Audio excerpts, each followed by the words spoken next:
संत Johan अध्याय 7 पद संख्या 40 से 53 में यीशु ख्रीस्त को 3 दल ने अलग अलग ढंग से पहचाना।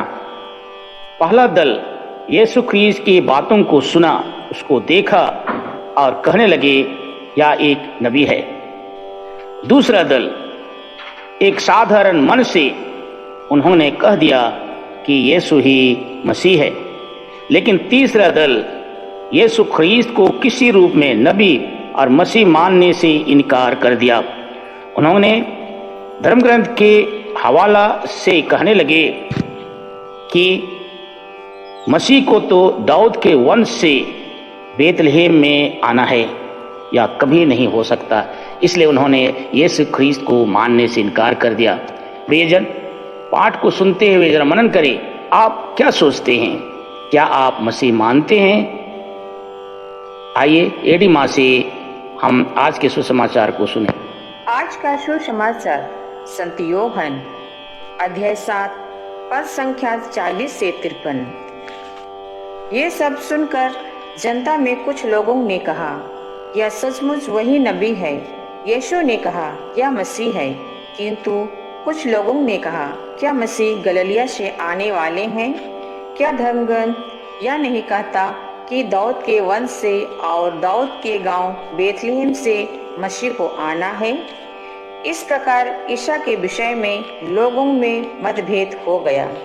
कुछ लोग ईसा को गिरफ्तार करना चाहते थे, किंतु किसी ने उन पर हाथ नहीं डाला।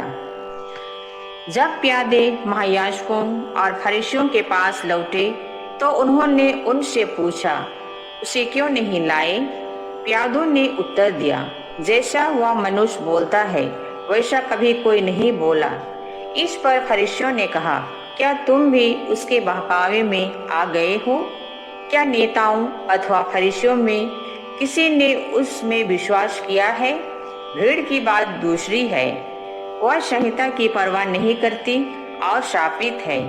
निकोदेमुस जो पहले ईसा से मिलने आया था उनमें एक था।